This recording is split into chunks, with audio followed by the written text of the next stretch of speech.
I'd made any popular tunes. You hadn't made any popular songs, but you had been working In the swirling shadows of a Los Angeles night, the life of a music legend was stopped by one bullet. The soulful voice behind timeless classics like "A Change Is Gonna Come" and "You Send Me" was silenced forever and reached his fatal end.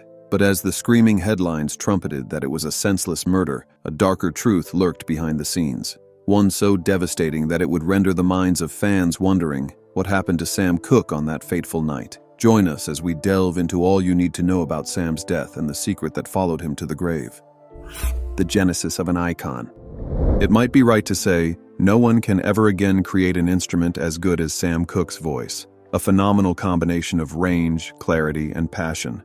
His rich and powerful tenor range was clear, and he could deliver emotions as sharply and precisely as a map. If he sang about love, pain, or the struggle for unity for Black people, his voice allowed everyone to be understood and recognized. In short, Cooke's amazing vocal range enabled him to handle difficult vocal lines easily. However, as they say, all good things must end. Tragically for Sam Cooke, that end came long before intended. A tragic accident ended his life, and everything about him was put to an early halt. The music world again had been given a great blow as it lost its bright star. However, before that fateful night, Sam Cooke's life was beautiful. He was born Samuel Cooke in 1931 in Clarksdale, Mississippi. It was later on in 1957 that he added an E to his name. For as long as Sam could remember, he lived in a family that loved music. He was born the fifth of 8 children to Reverend Charles Cooke, a Baptist minister, and Annie Mae Carroll. So you can imagine what family functions turned out to be like. His brother, for example, L.C., followed the path of the successful singer of the doo-wop band Johnny Keys and the Magnificent. Now for Sam, he was born Baptist, and the church played an important role in his life and music. He sang in the church choir and could get in touch with all those deep and husky tones that would set his style later. I bet you didn't know this, but things changed a lot for Sam Cooke when his family relocated to Chicago. This was a fresh start for the Cookes, and if music was at the heart of the family, say around 15%, it rose to 100% when they moved. The rest of Sam's formative years were in Chicago. He attended Doolittle Elementary and then transferred to Wendell Phillips Academy High School. Do you want to know who else attended that same high school? The famous Nat King Cole. Have you ever thought about that? Subsequently, Sam started singing in a group called the Singing Children when he was 6 years old. Talk about getting a head start. At the height of his teens, Sam became the lead singer of another gospel group, the Highway QCs. He was only 14 years old when he signed up with them, and it was already obvious that this boy would be a star. During this time, he made the acquaintance of another singer from the neighborhood, Lou Rawls, who was singing with a rival gospel choir. There you have it. At that tender age, Sam Cooke was already blowing up and dominating the music scene, and by 1950, he became a member of the famous gospel group, the Soul Stirrers, after he replaced R.H. Harris. Jesus Gave Me Water was the first record of Cooke's production, which was recorded the same year he joined the group. Sam then continued to put down some more great gospel songs with the Soul Stirrers, such as Peace in the Valley, How Far Am I from Canaan, and One More River, which was impressive because while many people just sang, Sam happened to write some of these songs himself. In short, his contribution to gospel music was monumental. They even reached a different level with fans. For example, for every concert they attended, Sam had a way of drawing the younger generation closer, especially the women, as they screamed and swarmed closer just to get a glimpse of him. Sam Cooke was a machine for putting out record after record of hits. In total, between 1957 and 1964, he had recorded a pyramid of 30 U.S. top 40 hits, not to mention the 3 more songs released after his demise. Even today, some of Cooke's songs are timeless. You definitely cannot forget some of his great hits like You Send Me, A Change Is Gonna Come, Cupid, Chain Gang, Wonderful World, Another Saturday Night, and Twistin' the Night Away. These songs are still heard on the radio, performed by other singers and sung by fans worldwide. But what made Sam even more remarkable and special was that he wasn't just a great singer and musician, but also a great songwriter and businessman. He was one of the first African-American performers and composers to manage his finances and the business part of his career. He found his record and built his own production company. This was very risky, given that most artists still had their fates determined by their producers or record companies. And if that were not enough, Cooke was also a supporter of civil rights. He was engaged in his music and called for proper compensation and equal rights for Black people and other minorities. Sam Cooke produced several major hits before hitting the crossroads between gospel and pop soul music. His first pop soul record as a singer and songwriter, Lovable, was released in 1956 using the pseudonym Dale Cook. Yes, you heard right. He tried successfully to give out a different persona, and what's more, he thought that by assuming a pseudonym, he would not lose his gospel following. The reason is that back then, there were many controversies surrounding gospel vocalists singing secular music. But come on, truth be told, no one could mistake Sam Cooke's voice for that of anyone else because it was so distinct. And in the end, everyone recognized that it was him singing.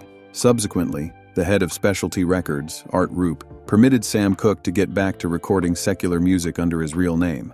Yet, Rupe had some pretty strong ideas about what kind of music Sam Cooke should produce. He wanted him to perform, sing, and dress like Little Richard, another artist on the label. But Sam and his producer, Bumps Blackwell, had other ideas. They were trying out for a different sound, incorporating features of modern jazz and orchestral music. Rupe was not happy about it, especially when he walked into the studio one late night mid-recording session and heard Sam singing Gershwin. This led to a fight between the two, and in the end, Sam left the label. While this action was taken out of anger, it was the best thing that could ever happen to Sam Cooke, because now he could sing the songs he wanted to. The first single he released after leaving was Lovable, which partially made the charts. During that time, gospel music was very popular, but Cooke learned that the gospel market was confined mainly to the blacks living in rural areas with low purchasing power. He aimed at a much higher goal and yearned to produce music belonging to the pop genre. Interestingly, Cooke got the encouragement he needed from an unlikely source,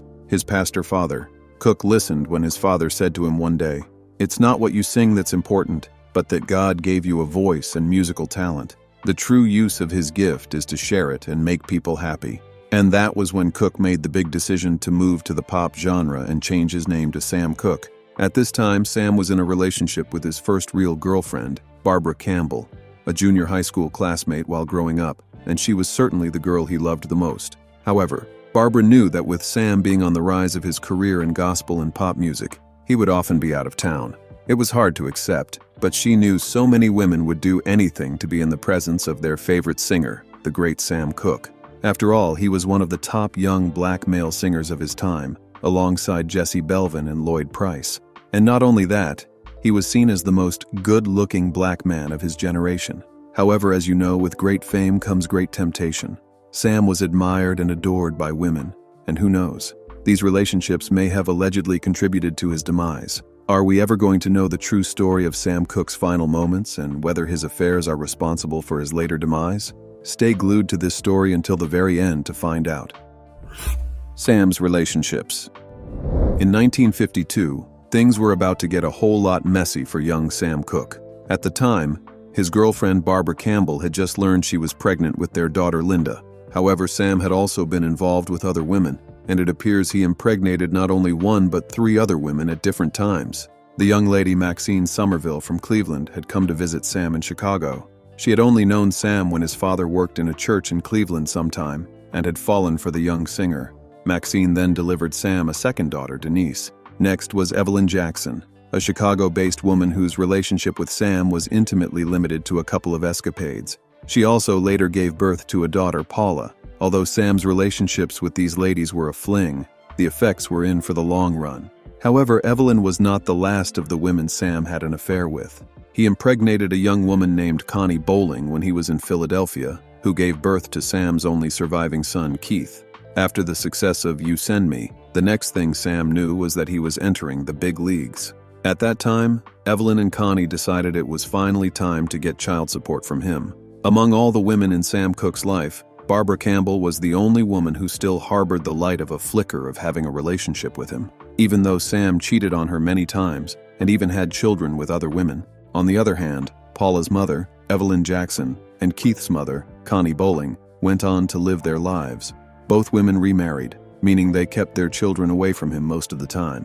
However, Barbara used to ensure that Sam got access to see their daughter Linda, even if she was involved in other relationships. Sam's parents were also not left behind in raising their grandchildren. Furthermore, Sharon Cooke, born to Sam and Verna Nelson in 1957, said Sam's parents visited his children and provided them with some of Sam's money. Anytime he was in the area doing his performances, Sam also ensured he paid them visits. However, Barbara may have expected a lot from Sam and got disappointed. Sam had met an attractive lady, Dolores Mohawk, from Fresno, California, with the assistance of his friend Lloyd Price. At first glance, you would have thought she was a model. And guess what? Lloyd Price and Dolores were in a relationship. However, Sam was immediately hooked, and after 2 weeks, he wed her. It was a romance that nobody saw coming. Dolores also had a young son, Joey, with whom Sam was more than happy to instantly assume the role of a father. He liked children a lot, and this was like an opportunity to make his heart throb. Lloyd Price would surely chuckle about this and think it rather funny, but he was not pleased when it happened. Who would be? Your friend marries your girlfriend after only 2 weeks. In interviews, Lloyd Price mentioned that he hoped his girlfriend would see Sam perform on stage, so he gave Sam her number, and they said the rest is history. But then, Sam's marriage to Dolores Mohawk was short and did not last forever. The marriage between Sam and his wife, Dolores Mohawk, at the time was not at its best at all for a good reason. Dolores was working 2 or 3 jobs because, as you know, gospel music was not big business at the time. Sam, on his own, was always touring with the Soul Stirrers, and when the King of Rock and Soul decided to embrace pop music fully, he was based mostly in Los Angeles. Finally, their marriage dissolved in 1958 when they decided to part ways. Unfortunately, Dolores lost her life a year later in a car accident in Fresno, California. And even though they had divorced, Sam still valued Dolores and showed up by contributing to her burial expenses. Subsequently, Sam Cooke married his second wife, Barbara Campbell, after his divorce in Chicago. It was also a family event, as Sam's father, Reverend Charles Cooke Sr., performed the ceremony. Sam and Barbara had a beautiful life together, and they were blessed with 3 children, Linda, Tracy, and Vincent.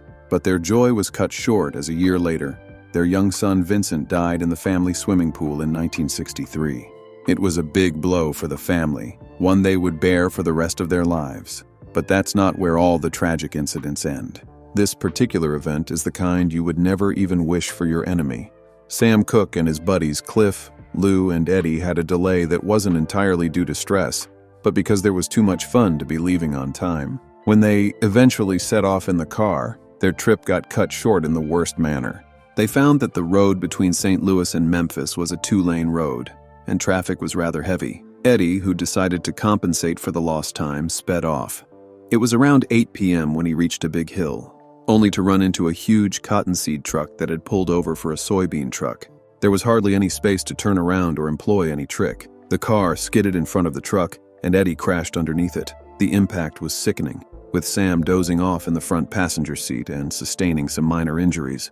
However, the event that followed the accident was quite chaotic. The 4 men, Sam, Cliff, Lou, and Eddie, were all taken to the nearest colored hospital, Crittenden Memorial in West Memphis. Unfortunately, what had happened was beyond even the doctor's capabilities, and Eddie died shortly upon arrival. Lou was equally in a similar condition and was moved to Kennedy Veterans Hospital in Memphis, where he lay unconscious. Over time, the collision on that fateful night was just the first step towards an unthinkable and purposeless disaster. This event caused a tragedy that would make everyone in the music world shed tears and remain silent. The once dubbed King of Soul was about to experience something so drastic. However, what made this event even more terrible was the information that he carried along with him. What terrible secret did Sam Cooke die with? Let's find out.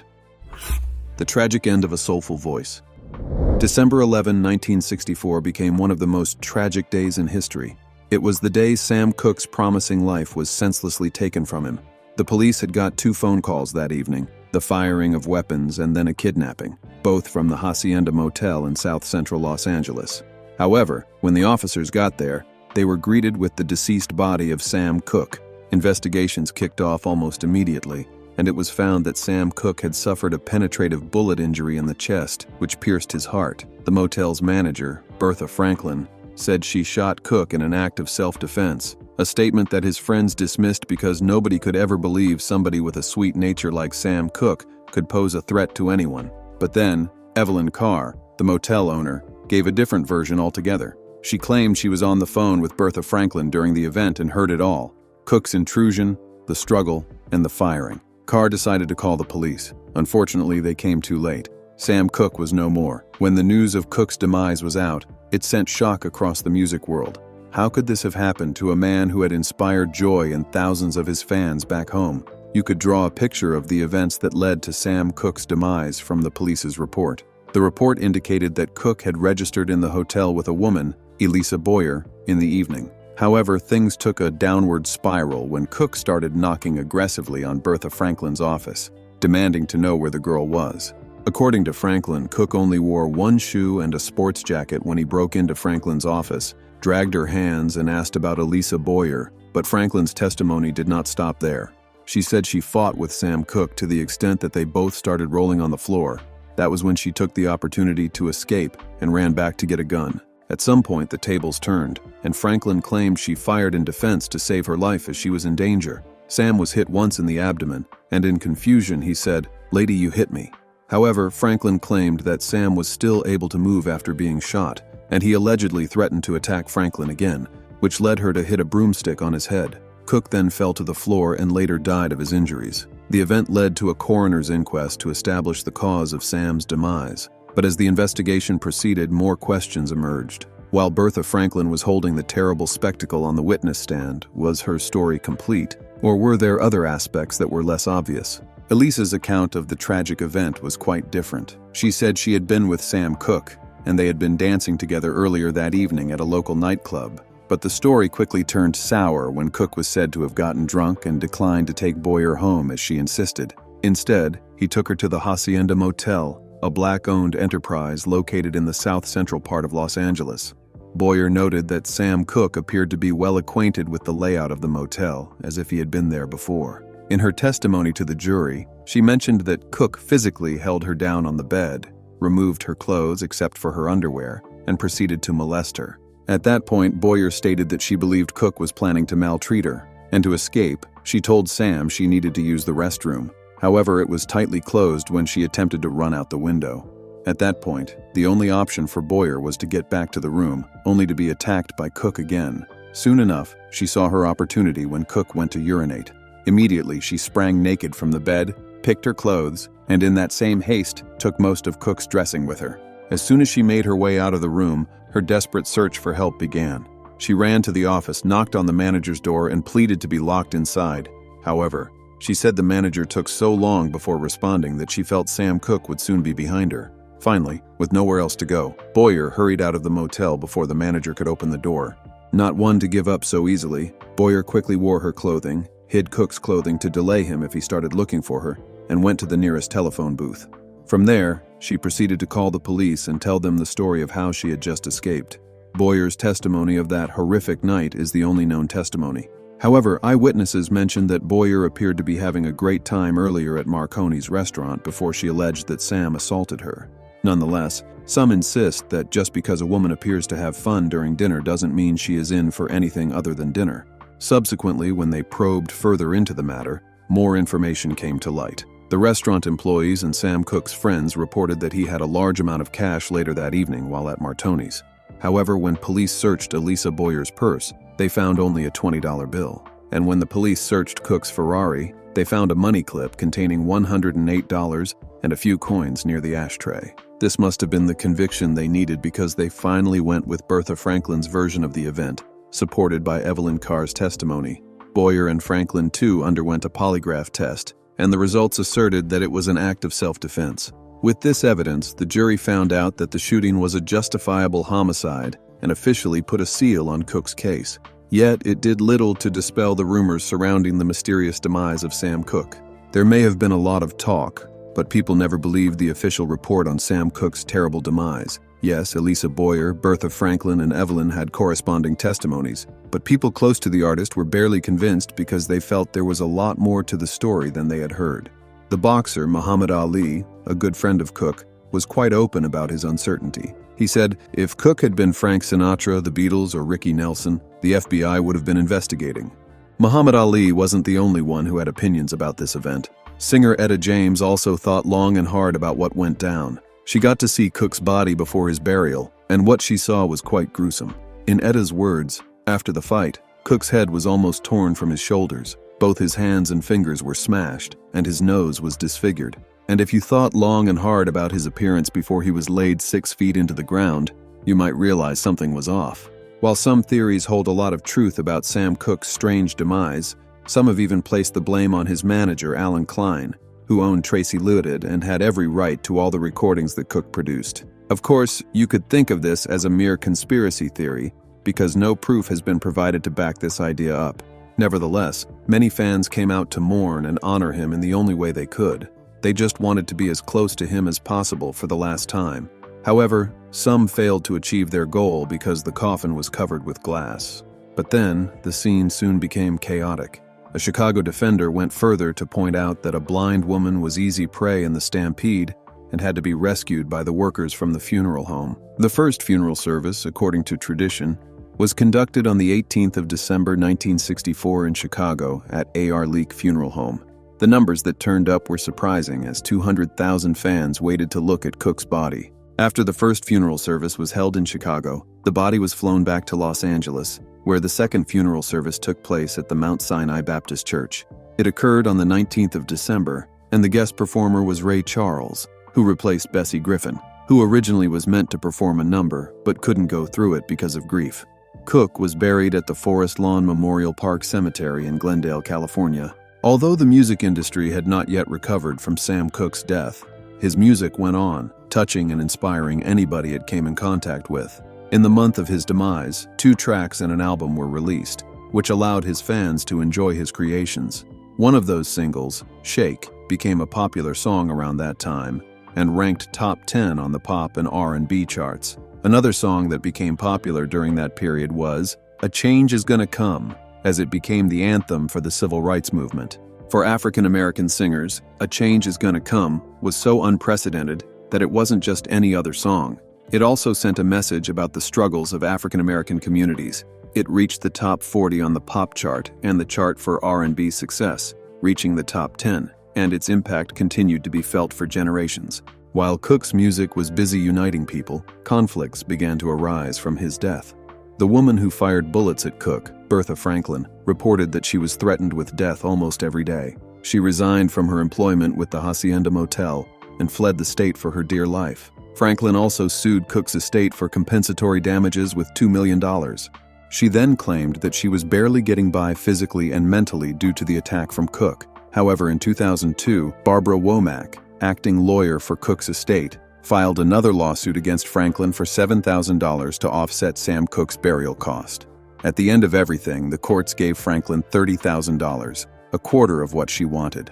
The bitter truth is that Sam never got to witness the full-bodied civil rights movement to which he had contributed. The end of racial segregation, the signing of the Voting Rights Act, and the iconic historic march from Selma to Montgomery. It's been decades since the world lost its music icon, and the question that begs to be asked is this: what happened on that fateful night? Now you've had a glimpse into the tragic story of Sam Cooke. What are your thoughts? Feel free to share your views in the comments. Thanks for watching. If you enjoyed this video, please like and subscribe to our channel. Before you go, explore the other videos displayed on your screen.